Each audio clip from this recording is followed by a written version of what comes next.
WNEP proudly presents the premier outdoor show in northeastern and central Pennsylvania. Pennsylvania Outdoor Life, your window to the great outdoors.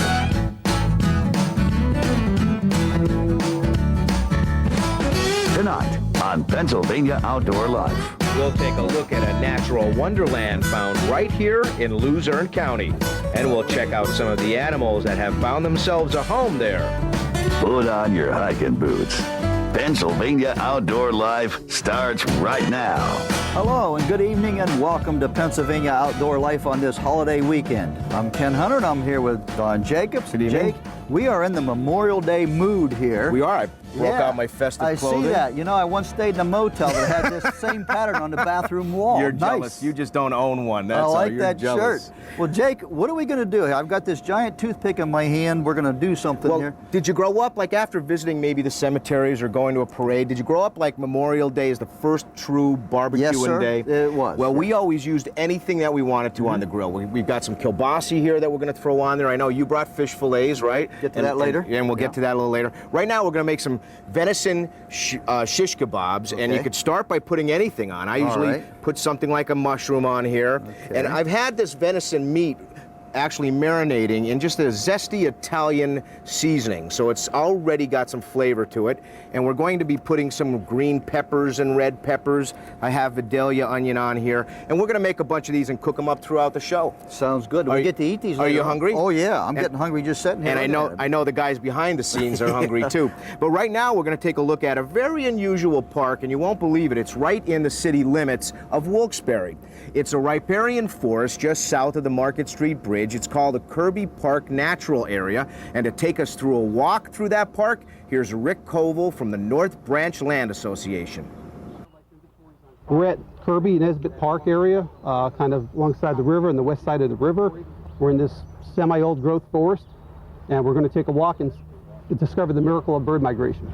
This is an oasis for migratory birds. As they're proceeding northward to their breeding grounds, they're traveling past cities, but they're using this river as a corridor. And they see Wilkes-Barre on all these concrete buildings on the left side of us, on the east side of the river. They have this oasis of 90 acres of old growth forest, tall trees, diversity, levels, plenty of insects for them. It's an oasis, it's an resting area. It's remarkable. Over 200 bird species have been found here. It's very leafed out now. The trees are in full leaf, but we're going to hear a lot of vocalizations. There's an indigo bunting singing right now above us, catbird, yellow warblers, white-breasted nuthatches saying. You can just stand still and you can maybe hear 30 bird species singing. If you know what they sound like. If you know what they sound like. Unfortunately, they're hard to see, but it's a challenge to the novice birders. The more experienced birders, it's a challenge also for your vocalizations to try to find them by vocalizations and not by sight. Here we've got jewelweed coming up. This is all jewelweed? This is all jewelweed, and this stuff will get waist high or even higher yellow flower later in the season. It's called Touch Me Not because when you touch it, it will shoot its flowers. It's an annual that'll just spread its flowers, and it's kind of like a projectile that'll just shoot out of that yellow flower, that seed pod. The reason why it's called jewelweed, look at the beads of the water on here, and they kind of hold on it, and it looks like jewels. Wow. And it is very succulent. If you take a section of that, that's what you're looking for. To rub on your... To rub on your mosquito bite. Actually, I got one on the side of my head there. It is edible too, isn't it? Yeah. It's in the impatient family. You'll find it very shade tolerant. That's the poison ivy remedy that the Indians were talking about, huh? And it is proven. Yeah. There is medicinal qualities. Yeah. This is a native wildflower. It's called meadow parsnip. That's found in riparian forest areas, shaded areas. And that's as bright as it gets. That's as big as the flower gets. Indigenous to Pennsylvania? Northeast United States, yeah. See this big fellow here? This is called cow parsnip. It's a river floodplain plant. It gets like a greenish white flower a little later in the year. The big bulb, That right? big bulb, and that's one characteristic, how to tell how that plant from other plants. That looks like it's a Cow parsnip. cow parsnip. Why that is called cow parsnip, I don't know. Let's find some stuff. salamanders. Let's find something cool to look at. All right, we'll try to look for some redback salamanders. We're going to look under some cover objects. Probably on this side over here. That's pretty good. Yeah, we're going to go, I'll turn some cover logs over here. What we're doing, we're looking for redback salamanders, a very abundant salamander found in this floodplain. This is a redback salamander. It's kind of a young one. They get a little bit bigger than that, They get don't they? about the size of my finger, maybe about 3 to 4 inches long. They're not a lizard, they're salamander. And what's unique about this salamander is most amphibians need wetlands to lay their eggs. This particular species is in the plethodon species, and they lay their eggs right in damp soils under logs. And the whole egg process, the development of the larva, happens inside the egg. It's like the man in the bubble. Okay. And then when they emerge, they're little replicas of what this is. They eat a lot of isopods, little inverts, all types of insects, so they're very beneficial. But they need damp forest. They need log covers. They need substrates. What do we have here? This is okay. This is good. Now, Don, what you have here is, it's called this is a redback salamander. It doesn't have a red back, but this is the leadback species, the variety of it. The Latin name for this is Plethodon cinereus, meaning ash-colored. But for this particular reason, and it's kind of unique to the northern states, that it gets this leadback color. This is an adult size. I bet this one's about 15 to 20 years old. Is that right? Yes. This is as big as they get. Some of them have all red stripes on them. Some of them have like a silver stripe on them. So that is really a redback, but it happens to This be is gray. the melanistic Right. variety of this. When you look for salamanders, it's a great thing for a child's experience and adults. Don't put the log salamander down and let the log roll back on it. You always want to put it near it, and it's going to find its way back. It'll go back in. It'll find its way back, yeah. What we got here is an American toad. And this is a male toad. See what he's doing now? I'm not hurting him. That's called a release call. When they go to their breeding pools, which would be the edges of the river here and some of the vernal pools here, since they're both ugly, the male and the female are just as ugly. They don't know one from another. As the male grabs on top of the female, he hangs, kind of piggyback rides her. And if the male grabs another male, they do this release call. It actually vibrates and it says, get off, back off. Yes, an American toad and salamanders of all kinds, and of course we want to thank Rick Coble for spending some time with us. But you know, Ken, there were a lot of people that got involved with our little hike that day. We had Vinnie Catrone from the Penn State Cooperative Extension. We had some people from the Wyoming Valley Watershed, and it's all to help promotionalize a River Fest coming up next weekend, and we'll have more of that when we come back. That's right. Now, in the meantime, Jake, we're going to continue making our shish kebabs, and we're going to go put them on the grill here in just a minute. But when we come back after this, we're going to start doing some fish, and we're going to take a look at the River Fest again.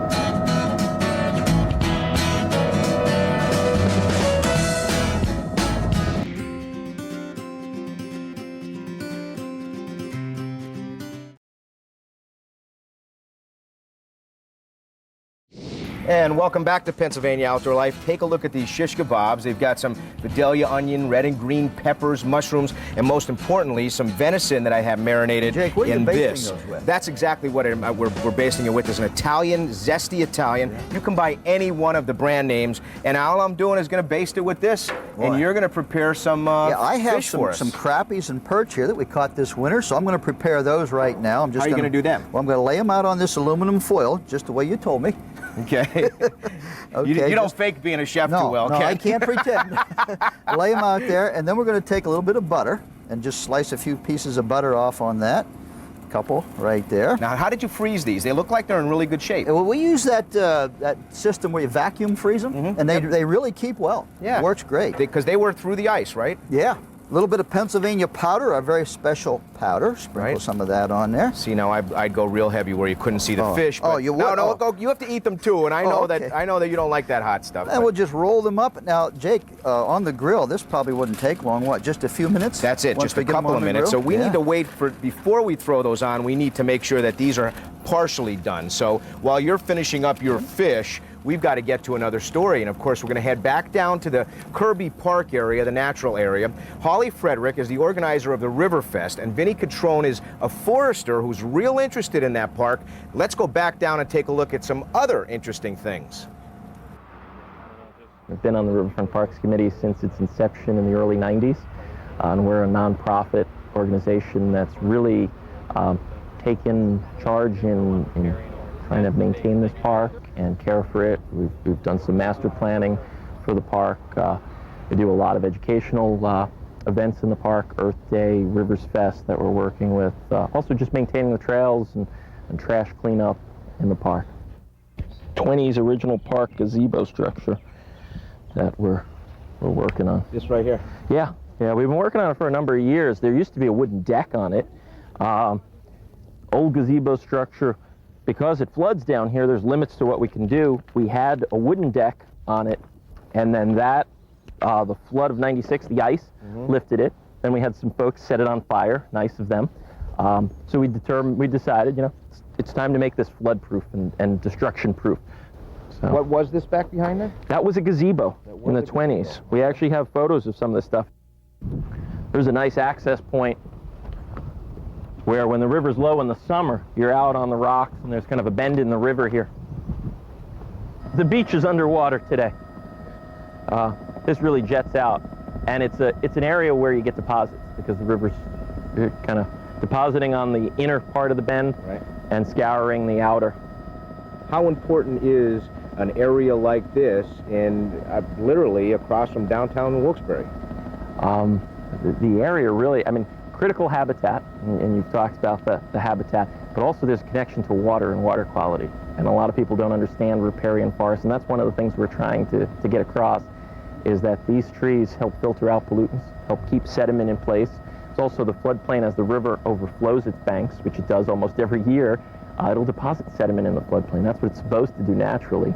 Holds the soil in place, helping to keep sediment from going down into Chesapeake Bay. We have so many people that want to learn about trees and plants, and you can just come down here and do that. And again, all within 4 blocks walking distance of the downtown, and you can't even hear that. Whatever's going on downtown is just filtered out by the birds, the plants. So much cooler. We were talking about walking the levee system. Wonderful trails on the levee, but I'd suggest that people come down in the forest when it's hot. Much cooler. Just a nice shaded environment, cleaning the air for the city. Here we see it as a combination of recreation. We've got at least 4.5 miles of trail that will loop through the park, underneath the bridge, back into the tennis courts at Kirby Park, and back into here. Educationally, you know, why should students have to take an hour bus trip to study nature when they can take a 15-minute walk and study nature? So we work a lot with DCNR and other organizations doing programs down here. We've created the Trail Guide, which everyone will get a copy if they come to Rivers Fest. Next weekend, a big event is taking place in Luzerne County. What's happening? It's our 4th annual Wyoming Valley River Fest, which is really an opportunity to get out on the river, get out on the trails near the river, go to Riverside Park and enjoy, learn about, and see what kind of resources our community has. And what kind of resources do we have? What beauty are we going to see here if we come by next weekend? Well, first of all, the opportunity to take a canoe trip with a group of people. If you haven't had a chance to do it, it's a great opportunity to see the valley from a new perspective. The great levee trails, the great trails within the Riverfront Park itself, and you know, experts that are going to be on hand that could tell us a little bit more about the birds, the wildlife, the plant life that's available here. And then also, you know, there's a component that people are going to tell us about the history, you know, a little bit of the mining, how our communities developed around the river, and that key role the river's played in how our communities have grown. And it's happening right here in the park below the Market Street Bridge, and where else? Nesbitt Park, and also Canal Park in Plymouth Township, right off Route 11 in the Plymouth Township area. An easy way for somebody to get information if they need it. How's that? They could call the Pennsylvania Environmental Council office. It's 718-6507, or on the web, wvwc.org, our webpage. Several other people join us on that hike, but it's all to promotionalize the Riverfest coming up next weekend. And I'll tell you what, when you spend time with Rick Koval, Vinnie Catrone, Holly Frederick, you feel the energy of saving areas like that and promotionalizing the river. It's just the river is such a unique environment, Jake. I think it's a great idea. Yep. We have something there worth saving. Yeah, now you're done with this? Yeah, these are ready to go on the grill. I think you could probably throw that up there. We'll watch it very closely. Our shish kebabs are starting to cook here. We're going to take a short break, but just in case you really want more information on the Riverfest, here's how you can do it. Of course, you can call the Wyoming Valley Watershed Coalition, and that number is 570-718-6507, or everything you need in order to sign up for the canoe trips, in order to take part in any of that, you can go to their website at www.wvwc.org. And of course, that information will be on our website later on. We're going to take a short break and we'll be right back.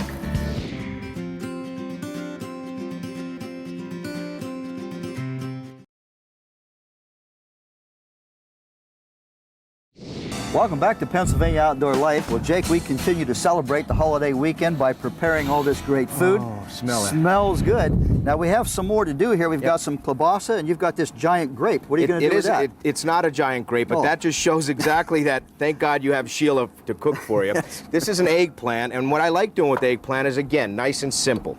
We're going to cut it in half, and we're just going to make little spears out of it, and it's eventually going to go on the grill and be painted. And that's all that we're going to do. We're going to paint it with that same Italian dressing that we did before, and then you just watch it. You know, some people like it a little bit harder, some people like it a little bit softer, but what we're going to end up doing is we're going to, oh, look at those babies. Are they cooking up nice? Smells good, looks good. We're just going to take this and we're going to put these right here. The same dressing that we were using? Same exact dressing, okay, yep. Just put it on there, huh? And then we're going to just flip these 2 rings of kielbasa right up here on the top.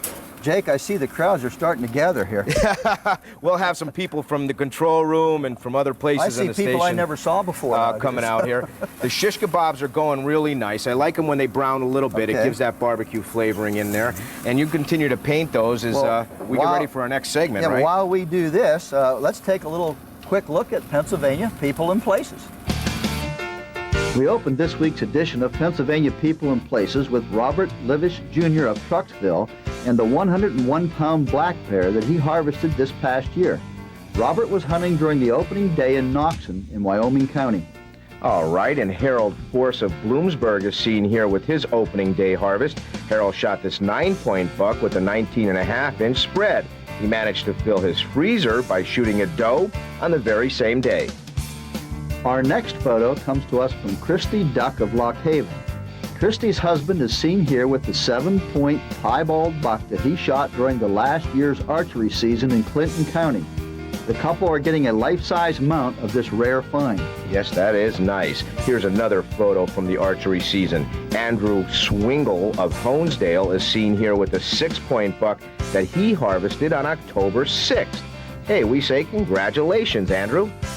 Michael McAndrew is pictured here with his first deer. Michael harvested this 7-pointer in Wayne County during the 2nd week of the archery season. I didn't fill my archery tag.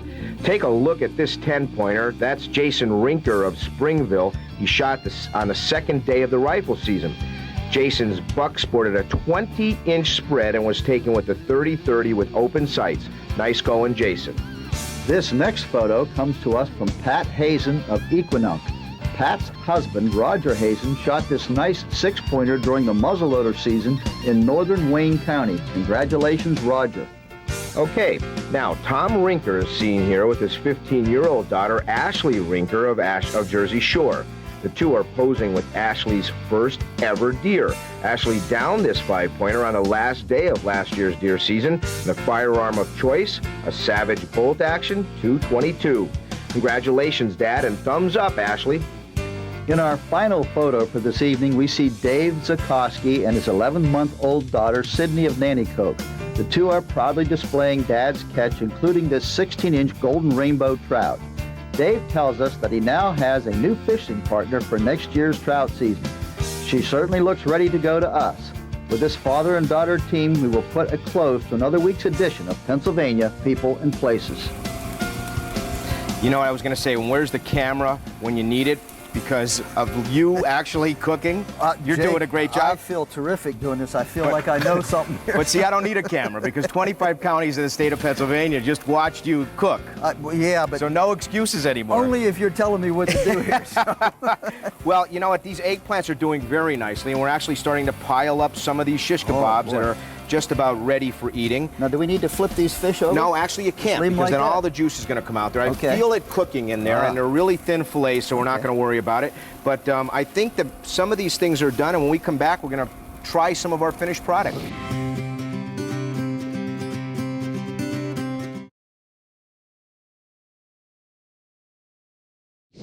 Welcome back to Pennsylvania Outdoor Life. Jake, while you were finishing up over here in the grill, I have prepared the table. Oh, and such fine linen, too. Well, I did. I didn't spare anything here. I've got the best dishes. Can I hold on one second? I got to show you. Yes. Proper etiquette. I have it on the wrong Fork side. is on the left side. Yeah, but I'm right-handed. Uh-oh. It doesn't matter. You have to follow the rules I'm of learning. it. I'm learning. You are learning. I've got to Okay. teach you everything. Now, this looks terrific. The eggplant is just about done here. As you So, can see, it's yeah, marked up by the my, oh grill, my, right? yeah. So we're just going to pile some of this eggplant in here. And while we take the eggplant off the grill here, I want to once again tell you how you can get information on the Riverfest. It's the Wyoming Valley Watershed Coalition there, and there's the phone number on the screen. Holly Frederick said, call us. It's not too late to get involved with everything, including the canoe racing up there, the canoe rides from West Pittston to Wilkes-Barre and from Wilkes-Barre down to West Nanticoke. So that's going to be a good time. Anybody can do that, right? Anybody who wants to join? Anybody could take part in it. We'll take the last couple shish kebabs off here. All right. Now, what are you doing tomorrow for your Memorial Day? Probably pretty much what we're doing What we're here. doing a little right here? picnicking. Yeah, only it'll be Okay. hamburgers at my place. All right. Well, let's head over to the table there, and we'll try your fish. That is a feast. It looks pretty good, doesn't it? Now, we get to eat all of this, right? We get to eat as much as you possibly can. Well, okay. Here is your perch. Now, what I like about something like this is you could have added anything. You could have added a piece of thyme. You could have added. Oh, yeah. You could have added some fresh lemon. You could have added anything in here. Tomatoes. I've seen people put crushed tomatoes in here, and obviously it is done the way that it's flaking right away like that. So fish doesn't take a whole lot, does it? It really doesn't. And it's done. No cleanup. Easy. And if you're out, even if you catch a trout and you want to cook it, put it right on the fire like this, you just have to watch it a little Leave closely. the skin and everything right on there, put it in just like that. Absolutely. And just let it go with some salt and pepper or whatever kind of seasoning you want. Terrific. Check out the shish kebabs here. Yeah, okay. Here's one with 3 pieces of meat on, so I'm taking that one, see? We have to remind you that Pennsylvania Outdoor Life is going to continue shooting some pretty incredible stories over the next several months here on the spring. We're going to be out there doing some sojourn, river canoeing. We're going to be out there doing some hunting with some pretty unusual people. Yeah, a lot of great things coming up yet. Try it. Although I always like the cooking part. Well, I'm going to have a piece of that meat. Try there, Jake. This is that steak off of Yep. venison, huh? And again, it's just zesty Italian dressing. That is so tender. You like it? Oh, my goodness. Hey, we really want to wish you the very best Memorial Day possible tomorrow. I know I'm probably going to do more of this too. Yeah, even though I'll be having hamburgers tomorrow, I'll remember this. Well, you didn't get a deer, so you can't have venison. Oh, I'm sorry. My wife got one. Anyhow, enjoy the rest of Memorial Day, and you too. Everybody have a really nice holiday. For everybody here at WNEP's Pennsylvania Outdoor Life, we wish you the very best in your backyard and the great outdoors. That. Good So night. We're doing some of the vernal pools here. They're both ugly, the male and the female are just as ugly. And the male grabs on top of the female and bangs it kind of black color. So this is the reason, kind of unique to the northern states that are just like that. This is an adult cat. I think this is about 15 or 20 years old. Pennsylvania Outdoor Life is a local presentation of WNEP TV. We're proud to serve northeastern and central Pennsylvania. Beep.